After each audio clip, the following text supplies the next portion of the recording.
So meanwhile, I'm getting this great experience of traveling the whole world, taking women along with me, but still running a pearl shop, right here in Athens, Georgia.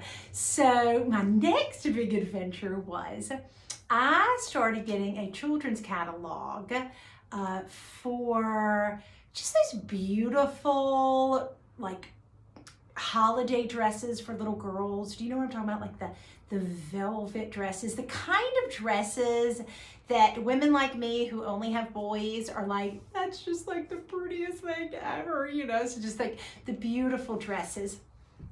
So I reached out to the catalog and I said, listen, y'all have just fabulous dresses for little girls for the holidays, and I love them. But what you are missing is pearls for those fabulous dresses.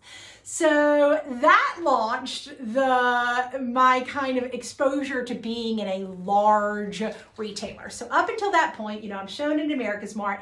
I used to say that the Pearl Girls jewelry works really well in small towns, in that one shop that you go to get something nice. So I don't know if if any of y'all are from small towns, but like when I grew up, I mean, there was one place you went for your jewelry, for wedding gifts, you know, and that's where we really thrived, was in those special stores where people just went to go buy something nice, right? Whether it was for a gift or something for themselves or that kind of thing. So this was like, woo, big time, you know, I'm in a catalog. It was really great. And so I was in that catalog for probably a couple of years. And it was the biggest pain in the butt you can imagine. I mean, it was beautiful. I loved the concept of being in the catalog, and we were on their online website, and we sold our pearls to them at bottom dollar, right?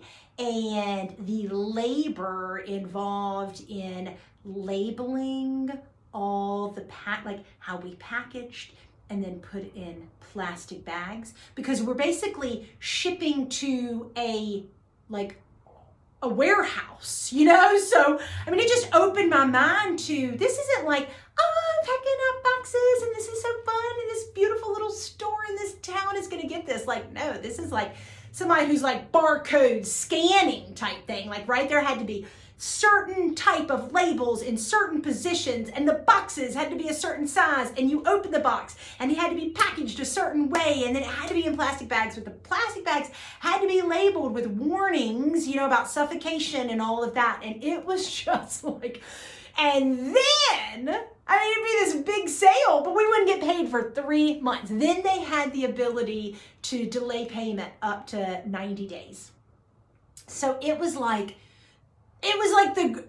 we made it, and boy, this is really a bummer that we made it. Like, this is super, super tough, you know, it was just so labor intensive. So that was just such a fascinating experience. And, you know, eventually I just reached out to the catalog and said, I'm sorry, I don't want to do this anymore. And it was so hard because I don't like to turn down business, you know, but I'm like, I'm not sure that at the end of the day, the labor involved, these numbers add up. But that was just another great, great experience to have, you know, those highs and lows of like selling pearls to a large retailer.